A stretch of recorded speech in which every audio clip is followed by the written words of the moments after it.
a todos nuestros seguidores de Zona Psique y de las psicocápsulas. El día de hoy, pues, tenemos la primera psicocápsula, por así decirlo, pues, son las psicocápsulas recargadas o reloaded, ¿verdad? Y para esto recargamos también energías, pues, tenemos una nueva invitada que nos va a hacer compañía y colaboración. Ella es Sandra Medina Gallardo, es psicóloga, psicoterapeuta. Ella está conectada desde la ciudad de Lima, de Lima, Perú. Y bueno, ella, les comento así de forma general, da práctica privada, se especializa en psicoterapia cognitiva conductual, así como terapia de aceptación y compromiso, análisis funcional de la conducta y procesos psicológicos básicos. Y bueno, hola Sandra, ¿cómo estás? Hola, Carlos. Bien, muy bien. Feliz de estar acá. Un poquito constipada porque acá el clima en Lima está fatal. Hace un frío tremendo, pero muy feliz por la invitación en este espacio. Sí, el clima pues está un poquito loco, ¿no? Pero te doy la bienvenida aquí a esta psicocápsula y bueno, el día de hoy vamos a hablar de un tema bastante especial que es la depresión. Ese es un tema que ya nos había solicitado desde hace tiempo la gente, pero así de Ujú. forma rápida, pues coméntanos cuáles son tus estudios, tu trayectoria, si algo que tú quieras comunicar, Ujú. para que también la gente... Yo, eh, ok, ok, dale, dale. Yo me formé como terapeuta cognitivo-conductual cuando acabé pues mi formación de pregrado. Y esta primera formación cognitivo-conductual que fue en TREC, formación o la postura que planteaba Albert Ellis, fue con lo que inicié toda mi práctica privada, mi práctica clínica y que me ayudó un montón, de hecho. Y gran parte de los cuadros que yo abordaba en consulta eran precisamente cuadros ansiosos y depresivos. A partir de la pandemia, yo me empiezo a especializar nuevamente en terapias contextuales, las llamadas terapias de tercera generación, en donde entra terapia de aceptación y compromiso. Uh-huh. Y me subespecializo en cuadros ansiosos y depresivos. Entonces, la mirada que se le da actualmente, que yo manejo dentro de mi práctica clínica, es una mirada contextual, conductual e integral para abordar cuadros depresivos. Y que es una mirada muy interesante porque me permite tener bastante precisión y bastante eficacia en el tratamiento de estos cuadros, ¿no? Y uno lo nota en realidad con los resultados. Entonces, eso es en resumen lo que yo he venido trabajando como terapeuta durante todos estos años. Claro, es interesante, ¿no? Bueno, cabe mencionar que, de entrada, bueno, yo soy psicoanalista, el canal está referido mucho a psicoanálisis y muchos se preguntan, un cognitivo conductual con un psicoanalista hablando de un tema en común, pues es válido también porque, de hecho, el fenómeno en sí es la depresión. Es un fenómeno que tiene varias formas de abordarse, ¿no? Varias formas de abordarse. Y esta cuestión implica que hay teorías acerca de los fenómenos. Y esas teorías deben a ciertos resultados o a ciertos estadísticas, por así decirlo, ¿no? Entonces, de forma general, pues vamos a decir que la depresión es un problema que a nivel mundial, ¿verdad? Y para el psicoanálisis, la depresión no es una enfermedad biológicamente determinada, sino que es un afecto que tiene que ver con dificultades de la persona que puede experimentar a lo largo de su vida, enganchándose a su propio deseo. La ciencia nos dirá que tiene algo que ver con nuestro ADN, que los depresivos, vaya, heredan estas cuestiones, ¿no? De forma genética. Sin embargo, para el psicoanálisis o desde la clínica psicoanalítica, que es una clínica del sujeto, conformamos a través de su depresión y al situar el deseo y el goce en cuanto al sujeto, vamos comprendiendo el origen de esa depresión, ¿no? Que es lo que hacemos nosotros en este caso. Claro, todas las terapias tienen un límite o sí, un límite de ayuda. Es decir, no vamos a ayudar al 100% a todos los depresivos porque el psicoanalista también como que se las tira de héroe a veces, ¿no? Y hay que comprender que el Mm, psicoanalista va a ayudar al depresivo cuando esta depresión está en sus primeros trasfondos, porque ya cuando ujú, lleva un cierto tiempo, pues hay que entender también que hay cambios en los neurotransmisores, ¿no? Como ujú, que ya es algo de psiquiatría totalmente. ujú. Sí, es interesante lo que dices, Carlos, y es interesante poder analizar las distintas posturas en cómo van planteando cada uno de estos fenómenos, como tú lo decías. Porque claro, el nivel de eficacia o alcance desde las distintas terapias es distinto. Eh, Dentro de la terapia cognitivo-conductual y dentro de las terapias contextuales, yo lo uno porque finalmente las terapias contextuales vienen como desarrollo de las terapias conductuales y luego las terapias cognitivo-conductuales. Entonces, sí es cierto que hay un punto en donde la psiquiatría definitivamente tiene que ingresar cuando ya se genera una descompensación bioquímica y es el momento en donde nosotros decidimos hacer una derivación, ¿no? Que son los cuadros moderados a graves, especialmente cuando aparece ideación suicida. Sin embargo, y esto se ha demostrado a través de, en realidad, de muchos estudios, en los cuadros depresivos moderados, en los cuadros depresivos leves, la terapia cognitivo-conductual y las terapias contextuales realmente ayudan muchísimo. Y la postura, ahorita que escuchaba la postura del psicoanálisis es interesante, de repente por ahí encontramos algo de similitud y posiblemente muchas diferencias, y ahí viene esto interesante de la psicología, que es nosotros en las terapias contextuales se plantea una visión filosófica y contextual de la depresión. ¿Qué quiere decir esto? Que la depresión es vista como una situación en la que cualquier persona, tú, yo, cualquiera, podríamos ingresar si nuestras respuestas a los estados de ánimos disminuidos son las de evitar el malestar. Y lo voy a explicar un poquito más a fondo. Vamos a imaginar que hay una situación desencadenante, como por ejemplo un duelo. Una persona termina una relación amorosa después de muchos años y esto produce una profunda tristeza. Esto es un desencadenante importante. Ujú. Y vamos a imaginar que las respuestas que esta persona le da a su tristeza son las de evitar por completo experimentar la tristeza. Entonces, ¿qué es lo que hace esta persona? Cuando los amigos le preguntan cómo está, esta persona evita hablar del tema, les pide a las personas que no le pregunten por su expareja, empieza a salir con otras personas como para ya pasar página, pero algunas veces se siente tan mal que evidentemente no quiere salir de su cama. Y como siente tanto desgano, deja de hacer y deja de hacer. Esa desconexión, esa desactivación a nivel conductual que tiene la persona es lo que hace que ingrese directamente en un cuadro depresivo. ¿Por qué?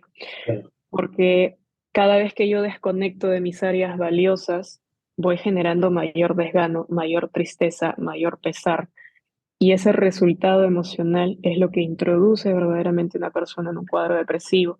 Entonces, finalmente se dice que la persona ingresa en un cuadro depresivo cuando sus respuestas a un malestar que podría ser natural en la vida, de cualquier persona, son las de evitar ese malestar y por consiguiente producirse un mayor dolor del que de por sí ya tenía.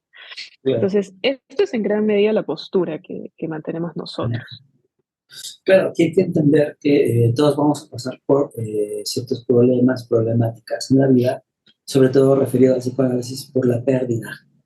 El ser humano Ujú, está fundamentado en pérdidas y hay que ujú, saber computar esta pérdida porque somos, dice Jacques Lacan, el deseo nos hace mantenernos vivos porque de alguna forma, si no tuviésemos el deseo, pues estaríamos completos. Sin ese completo ujú, no tendríamos la necesidad de nada, ¿no?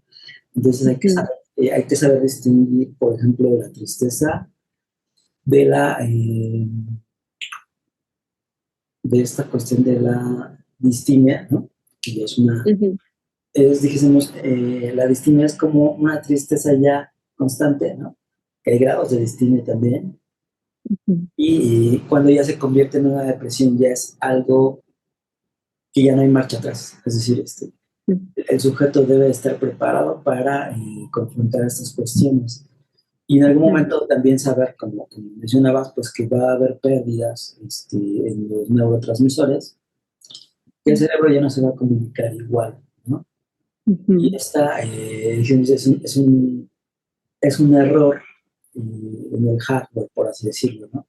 Que ahí ya ujú, tiene que ver más procesos psiquiátricos, pero aquí, bueno, lo que acontece en el duelo, como tú comentabas, el duelo precisamente es esta cuestión de saber enfrentar el dolor, ¿no? Que desde el ujú, psicoanálisis lo conocemos como el duelo es humano. Simplemente por ujú, ser seres humanos nos va a doler la vida. ujú, Una cosa es el dolor y otra cosa es el sufrimiento. El ujú, sufrimiento se puede evitar, por así decirlo. El sufrimiento ya es esta cuestión sintomática en la que se repite y se repite y se repite, en la que el sujeto, puedes ver, por ejemplo, a un alcohólico, en el que dices, ¿por qué sigues bebiendo? ¿No? Que llevas como 5 años bebiendo, y esa persona pues te va a decir, pues es que en 1980 me traicionaron, me dejaron en el altar, ¿verdad? ujú. Puedes decir, oye, pues ya llevas mucho tiempo, pero es la cuestión de la repetición, y eso para el psicoanálisis es un síntoma, ¿no? Síntoma de Ujú, que algo ahí anda mal. El síntoma es una postura o un lenguaje, por así decirlo, del inconsciente, ¿no? ujú. Sí, de hecho, has dicho algo muy importante, que es una postura que también manejamos mucho nosotros, que es no patologizar reacciones que son tan naturales como el dolor o el malestar, con todo lo que implica el malestar, porque hay esa tendencia a verlo como un síntoma que hay que eliminar. Eh, de hecho, en las terapias cognitivo-conductuales tradicionales de Albert Ellis, Aaron Beck, estas reacciones naturales eran vistas como aquellos síntomas o conductas o incluso emociones desadaptativas que tenían que ser eliminadas con una serie de estrategias y técnicas. Sin embargo, cuando se va estudiando un poco más a fondo, tal como lo has dicho tú, pues se reconoce que son reacciones sumamente naturales en determinados contextos, en determinadas circunstancias, bajo ciertos eventos. Entonces, hay dos puntos importantes también acá, y es que a la persona se le tiene que analizar en su contexto. Es decir, ¿qué hay? Tenemos a una persona que está alrededor de un contexto al que va a responder con emociones, con pensamientos, con conductas. Si en ese contexto las situaciones vienen siendo aversivas, lo más probable es que nuestras respuestas emocionales pues también sean así, desagradables, y vamos a responder con tristeza, con dolor. El Sí. punto es que cuando el ser humano se da cuenta que está pasando por una situación de dolor, su tendencia natural es a eliminarlo, a no querer sentirlo. Y esto es algo que conocemos como la intolerancia al malestar. No toleramos sentirnos mal, lo vemos como algo que no debe pasar. Y es que también la sociedad del consumo, la sociedad Ujú, actual, nos dice consume, porque consumiendo eres feliz, y si ujú, estás triste, yo no te quiero ver, tú consume. ujú, Entonces, esta cuestión del consumismo también ha influido a la forma social en cómo nos desarrollamos, porque muchas personas con depresión regularmente son las que sonríen más, que esta es lo que ujú, le llama la depresión sonriente, ujú, porque encontramos muchos casos, ¿no? Bucova, entre ellos, en los ujú, cuales siempre en sus fotografías de tipo social están con esa sonrisa de que miren, ok, yo no tengo ningún problema, pero precisamente para eso son las terapias, para reencontrarnos con nosotros mismos, saber que no tenemos que quedar bien con nadie, ¿no? Saber que ujú, nuestra salud mental es primordial ante todo, ¿no? ujú. Pues, Sí, esto es interesante porque eso que tú has mencionado, esta depresión sonriente que le llamas, para nosotros vendría siendo nuevamente una conducta evitativa. ¿Para qué sonrío? Es una manera de tapar mi dolor, mi malestar, de no tomar contacto con él. Y esto es algo que nosotros sacamos a relucir. De hecho, gran parte del trabajo en depresión viene siendo contactar a la persona con situaciones que generen reforzadores naturales. ¿Qué quiere decir esto? si la persona antes de esta depresión era alguien que disfrutaba mucho de salir con amigos, una persona muy sociable, vamos a buscar que poco a poco tome contacto con ello, tenga o no tenga ganas, porque acá aparece el otro concepto que es la dependencia y la enorme dependencia que tiene el ser humano de la motivación. Así Si no es. hay motivación, no lo hago. Tengo que estar motivado. Eh, y yo siempre digo, la motivación es una consecuencia, nunca un antecedente. La motivación hay que salir y generarla. Y probablemente en estados depresivos, pues esta desmotivación va a estar durante un buen tiempo. Yo voy a tener que hacer las cosas sin estar motivado para poder lograrlo. De hecho, es interesante la teoría de la motivación porque muchos dicen, ¿a poco tenemos que estar motivados? Pues que hay motivaciones diferentes, ¿no? Incluso Mm, un asesino en serie está motivado. ujú, Entonces, claro. hay diferentes tipos de motivaciones y hay que saber a qué le damos esta semillita de motivación, porque muchos dicen, estoy triste y me la voy a ir a curar esa tristeza con un alcohol, y con amigos. Sí, pero a tarde o temprano vas a pagar esas consecuencias porque estás poniendo semillitas, ¿no? Que algún día van a germinar. Entonces, de alguna Ujú, forma, por eso hacemos mucho hincapié en que asistan a una terapia con profesionales de la salud mental, que no se dejen guiar por youtubers como ujú, que no tienen este profesionalismo, como Temac o cuestiones así, que les dan consejos de vida. No, la verdad, cada caso es diferente y por eso cada caso se ujú. analiza. Entonces, Sí. tenemos que estar preparados en la vida por lo menos para 3 ataques de ansiedad. ¿Tú Mm, estás preparado? ¿No? Es mejor tener un psicólogo, un profesional al lado. mm. Sí, es muy cierto lo que dices, Carlos. Has mencionado algo muy importante que yo siempre lo aclaro en la consulta, que es cuando alguien viene y me dice, es que vi en TikTok que lo que yo tengo es tal, tal, tal, tal, tal, y me suelta todo un listado de diagnósticos Sí, clínicos, sí, sí. pero que no tienen idea de qué es esto, ¿no? Y en realidad, en una terapia psicológica tenemos que mantener una postura ideográfica, que es esto personalizado a las necesidades del paciente, de la persona. TikTok es algo que nosotros le llamamos algo nosográfico, es decir, diagnósticos por montones donde meten a un conjunto de personas que tienen lo mismo. Las personas no somos robots para tener lo mismo.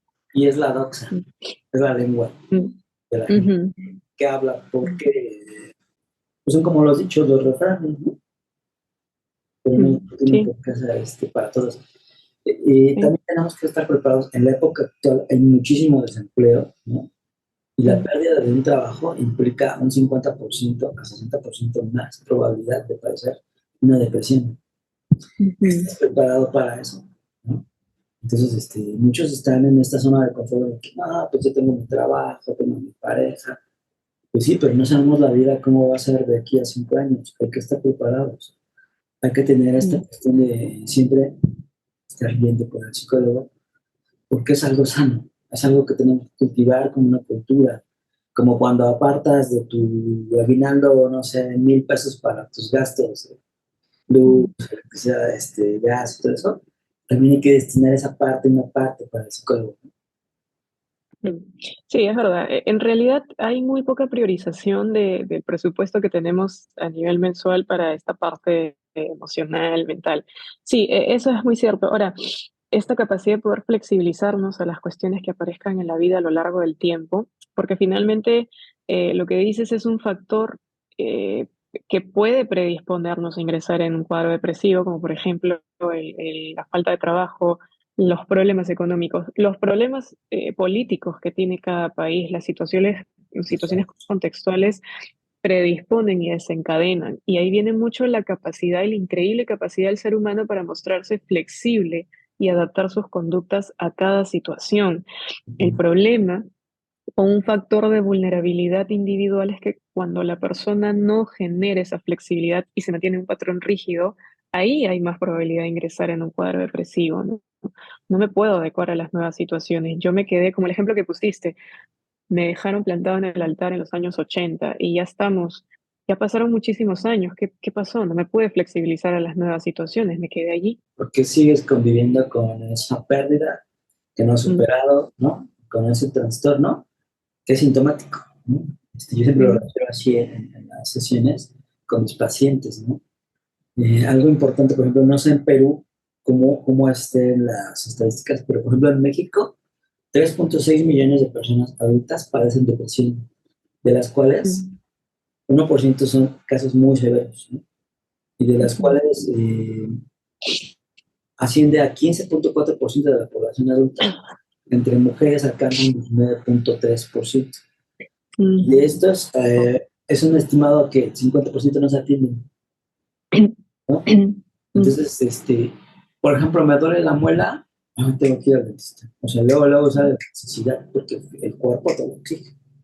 Pero mm, como estas cuestiones se van instalando poco a poco, la depresión, la distimia, la tristeza, la melancolía, y los vamos alimentando con estas semillitas de tú ve a alcoholizarte, después vas y le cuentas a tu mejor amigo. Estas semillitas tarde o temprano germinan con ideas suicidas. ujú. Es correcto. Ahora, el tema de la ideación suicida también es una conducta muy importante analizar. Nosotros analizamos las conductas y en ese sentido también buscamos entender con el paciente qué pasa cuando aparece la ideación suicida, para qué aparece. Cuando nosotros empezamos a analizar más a fondo y le preguntamos, ok, ¿qué pasaría? ¿Por qué está apareciendo esto en tu cabeza? Casi siempre la respuesta, digo casi siempre porque cada caso es distinto, es como, es que de esta forma acabaría con el dolor.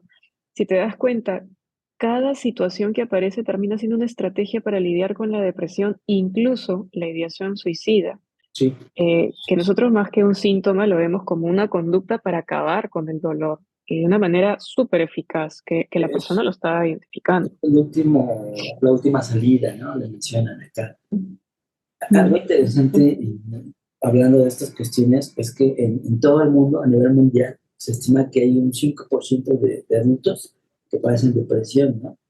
Y la mm, Organización Mundial de la Salud apunta que más de 300 millones de personas podrían ser diagnosticadas con un trastorno depresivo y hay estadísticas de esta cifra que llegaría a 350 millones de personas. Las próximas mm, pandemias no van a ser del cuerpo, van a ser de la mente.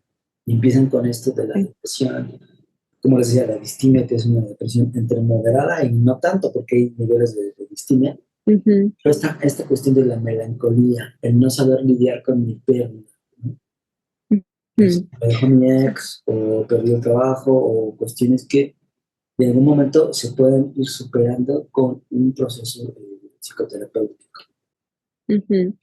Es verdad, yo recuerdo en el año 2015, 2016, cuando leía las estadísticas, decía, para el año 2020 la depresión va a ser la enfermedad más, que más aparición tiene a nivel mundial. Y curiosamente llega el 2020 y junto con eso aparece la pandemia. Y efectivamente la depresión se posicionó en uno de los primeros lugares, primero o segundo lugar de, por llamarlo de alguna manera, los trastornos o las enfermedades o las condiciones psicológicas que más aparecían. Y lamentablemente se ha mantenido y se está manteniendo. Entonces, es muy cierto. Yo recuerdo haber leído ese dato hace muchos años de Sí, que las siguientes pandemias iban a ser emocionales, mentales, psicológicas. y ya se Es verdad. viene, o sea, no es algo Sí, que ya está a la espera, ¿no? sí. Por ejemplo, aquí en México la depresión afecta más a las mujeres que a los hombres, pero el Ujú, suicidio afecta más a los hombres que a las mujeres, porque los hombres son más determinados a llevar a cabo el acto suicida. ujú, Y la mujer tiene más esta cuestión de pensar de qué van a hacer sin mis hijos, tiene vínculos más afectivos para repensar este acto suicida, ¿no? Que también sería ujú, un tema a tratar posteriormente este de suicidio, ujú, pero de forma general les decimos que si tienes pensamientos recurrentes de tristeza, de sensación de abandono, de soledad, si no puedes lidiar con una pérdida, lo mejor que puedes hacer es acudir con un psicólogo, ¿no?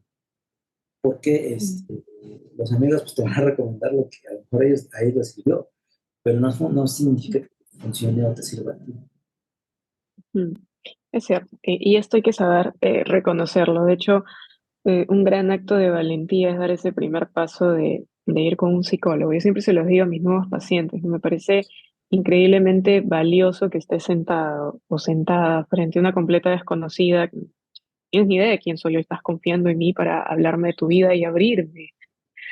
tu intimidad, tu vida y poder trabajar en estos temas, por lo cual me parece un acto realmente valioso y de mucha fortaleza. Entonces, sí, me parece fundamental el tener esa premisa muy marcada. Sabes que ahorita que hablabas de las estadísticas, creería que Perú comparte gran parte de las estadísticas que mencionabas tú. Si bien nuestra población en números es distinta, México tiene mucha mayor población que lo que tiene Perú. Sin embargo, es verdad, la mayor cantidad o el mayor porcentaje de atenciones son mujeres y el mayor porcentaje de actos suicida es de hombres. Y yo creería que hay una cuestión social cultural que también compartimos Perú y México. Hay muchos fenómenos culturales, por ejemplo, el machismo, cómo impera el machismo en todas estas cuestiones. Y hay todo un tema social que Sí, aparece sí. también y que influye. Es que el machismo implica muchas vertientes, porque no es nada más, no es la cuestión de me siento hombre, sino que Ujú, también es la cuestión de yo como hombre, ¿por qué voy a hablar de mis emociones? ujú, Como hombre, ¿por qué voy a hablar? Y sobre todo con otro hombre, ¿por qué? ujú. Sí. Entonces, implica que es un machismo ahí, ya Ujú, disfrazado, ¿no? Psicológicamente, por así decirlo. Y aquí el tema es que lo más sano es hablarlo. ujú. Sí, esto es como, a ver, una práctica que probablemente en otros países se ha llegado a normalizar, esto de hablar de nuestras emociones, pero hay muchas culturas que todavía lo mantienen como un tabú, como con mucho prejuicio, esto de poder abrirme, hablar de mis emociones, porque se le da el significado de debilidad, ¿no? Yo hablo de mis emociones o me siento triste, entonces soy débil y no debo serlo. Sí, sí. También viene todo este tema de cómo afecta y cómo influye el lenguaje que O utilizamos para esto de expresarnos. que el capitán se hunde con su barco, ¿no? Ujú, correcto. Eso es algo Correcto. pesimista y en la cual, como tú dices, es un acto valiente de decir, necesito ayuda, no todo lo puedo yo. Ujú, es verdad. Ahora, mira, todo lo que mencionas es curioso porque son verbalizaciones, ¿no? Esto del capitán se hunde con su barco, yo no me puedo mostrar triste, son verbalizaciones que vamos aprendiendo de Sí, nuestros padres, de la familia, de la sociedad, y que si te das cuenta impactan e influyen sobre el sufrir de las personas, situación que nos distingue tremendamente de los animales. Los animales no sufren, no se generan sufrimiento, los seres humanos sí porque tenemos esta capacidad de emitir lenguaje y que con nuestro lenguaje nos vamos latigando de a pocos con cada palabra que queda impactada. A veces las personas no lo toman en cuenta, no se dan cuenta de que es realmente influyente el lenguaje que están utilizando para describir lo que les pasa. Esto también es un tema relevante. y sobre todo, bueno, que el psicoanálisis está fundamentado en la palabra, ¿no? Ujú, La palabra nos define y nos separa precisamente de esta primera naturaleza inconsciente. ujú, Un animalito no sabe qué es la muerte, porque no sabe ujú, qué es estar vivo. El ser ujú, humano sabe qué es estar vivo porque también conoce la muerte de alguna forma y la ujú, contextualiza. Dice Freud, la muerte la vamos conociendo a través del otro, ujú, poco a poco. Entonces, de alguna manera, a veces bueno, la muerte y la vida son cuestiones que tienen que ver con esto de qué tanto puedo yo confrontar a la vida, ¿no? ujú. Claro, va a haber procesos, Eh, por ejemplo, de enfermedades muy terminales, ¿no? En los cuales, pues, dices, bueno, es obvio que tiene esta depresión, porque el cuerpo y la mente siempre están a la par, siempre están unidos, ¿no? Todo lo que afecta a ujú, uno afecta al otro. Pero la ujú. cuestión es que hay muchos actos suicidas que se pudieron haber prevenido con una buena sesión de Sí, terapia. es verdad, es verdad. Y sabes que en terapia de aceptación y compromiso hay mucho estudio sobre el lenguaje. Eh, de hecho, hay una teoría que se llama la teoría de los marcos relacionales que explica cómo las personas nos definimos y enmarcamos ciertas verbalizaciones que impactan en nuestro sentir. Y precisamente ACT, que es la terapia de aceptación y compromiso, menciona que los niños pierden su inocencia cuando adquieren lenguaje. Y si te pones a analizar, pues realmente es así. Y no solamente pierden inocencia, sino que se generan sufrimiento. Entonces el niño va a empezar a generarse sufrimiento con su lenguaje. Sí, sí, bueno, es que el lenguaje es lo que nos define como humanos, ¿no? Mm, Esto que tú mencionas, yo lo veo muy referido a una película que se llama El lado oscuro del corazón. ujú, Es una película surrealista donde él empieza a ver a una mujer que se le acerca mucho. Esta mujer siempre mm, viste de negro, se da cuenta tarde o temprano que es la muerte. ujú, Entonces ella le dice, no te puedo llevar porque todavía dices algunas palabras que me impiden llevarte. Sigues buscando el amor. Yo no puedo llevarme a alguien que ama la búsqueda del amor, ¿no? Entonces, son referentes simbólicos, ¿no? Porque somos animales simbólicos en los cuales ujú, nos determinamos por esta cuestión del lenguaje. ¿Qué seríamos sin el ujú. lenguaje? Pues seríamos animales. ¿No?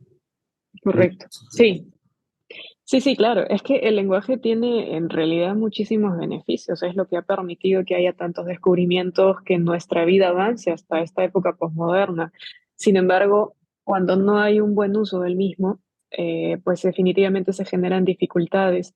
Y ahí viene también el poder reconocer cuán poco compasivos podemos llegar a ser con nosotros mismos. O sea, ¿por qué cuando a mí me pasa algo, me machaco, me chanco con mis palabras, y si a otra persona que yo quiero le sucediera lo mismo, sí sería compasiva, sí le diría, oye, no, tranquilo, tranquila, todo va a estar bien? ¿Por qué esa diferencia?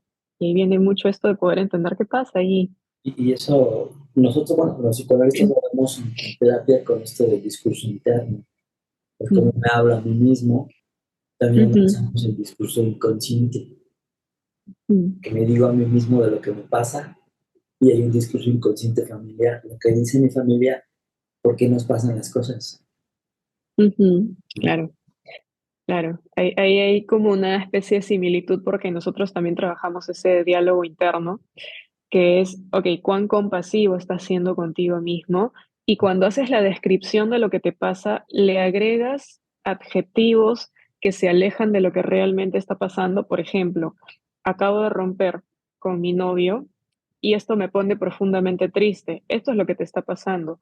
Pero tu descripción es, acabo de romper con mi novio y es lo peor que me puede pasar en la vida, es que me voy a morir porque yo sin él no soy nada. O sea, mira cuánto agregado, Existencia, mira ese tema emocional. una distancia emocional. Ese tema, incluso, bueno, nosotros lo tratamos, hacemos escritos en compilación con Lapsus de Toledo, España, que es la que publicamos libros, Ujú. somos varios Mm, coautores, y hay uno precisamente que es de celos, el último que hicimos, donde yo en lo personal hablo de esto, de la pérdida en cuanto a pareja, ¿no? ujú, Precisamente lo que refieres de, no es solamente perdí una pareja, sino perdí la oportunidad de vivir casi casi. Entonces hay un abismo claro, de opciones ahí, ¿no? claro. Es interesante cómo funciona nuestra forma de interpretar, de escribir la realidad y luego creérnosla. Porque ahí viene mucho algo que nosotros le llamamos la fusión con el pensamiento, que es yo de tanto que describo la realidad de estas maneras, me creo todo lo que digo y voy experimentando emociones de la forma como yo lo estoy describiendo. Entonces, esto también es importante poder invitar a las personas a que analicen de qué forma están describiendo la realidad. Y que las neurociencias pues nos dirán, ¿no? Que cuando un pensamiento es repetitivo, hay una red neuronal que se vuelve a activar. Y esa red Ujú, neuronal, o sea, las neuronas recorren esta sinapsis de una forma más fácil. Entonces, si yo ujú, me repito algo a mí mismo, voy a crear vías neuronales en las cuales ujú. va a ser mi cerebro más proclive a crear una realidad como la que estoy representando con mis palabras. Por eso es Claro. importante, bueno, para mí yo lo veo importante el estudio de las neurociencias. Habrá quien diga como psicoanalista, no, pues la verdad, porque no sé por qué hablas de esos temas, ¿no? Pero bueno, estamos en una época, en una era de la ciencia, ¿no? No podemos negarlo. Ujú. Claro, en realidad sí es muy importante. El tema de las neurociencias ha influido y sigue influyendo muchísimo. Y son como campos que se pueden complementar bastante bien cuando entendemos el funcionamiento Exacto, que no del tenemos que estar cerebro. peleados, ¿no? Ujú. Sí, claro. En realidad, terapia psicológica es terapia psicológica. No, no hay necesidad de andar peleándonos con unos y con otros cuando se puede complementar bastante bien y podemos entender los distintos puntos de vista si el objetivo es ayudar a las personas. Así es. El tiempo se nos ha ido bien rápido. Si quieres comentar como para despedirnos, ¿no? se nos fue bien rapidísimo. Pues coméntanos tus redes sociales, dónde te encuentran, si estás dando terapia, dónde te encuentran. Ujú. Sí, ahorita me encuentran en Facebook y en Instagram como ps.sandramedina. Estas son redes sociales como ahorita temporales porque mis redes sociales me las están construyendo, entonces probablemente finales de este mes, inicios del siguiente ya tenga las otras, pero mientras tanto me pueden encontrar por allí si quieren hacerme alguna pregunta y si quieren agendar alguna cita, también lo pueden hacer por ese medio y Ahora, gustosa de atenderlos. muy bien. Bueno, pues a mí me encuentran como en Facebook como Carlos López Psicoanalista. Me encuentran en Instagram como carlos.lopez.psicólogo y en TikTok pues como Zona Psique, ¿no? También en algunos casos doy terapia en línea, que no son en todos los casos, pero yo presencialmente doy terapia aquí en Ciudad de Toluca, en México, aquí en el Estado de México, ¿no? Pues te agradezco mucho tu tiempo, la disponibilidad, Sandra. Nos veremos en una próxima psicópsula y pues que también la gente pueda elegir con algunas encuestas, ¿no? Sería genial, Carlos. Muchísimas gracias por la invitación. Espero que podamos compartir algún otro tema pronto y pues nada, muy agradecida por estar acá. Muchas gracias. Ahí estamos en comunicación. ¿Listo?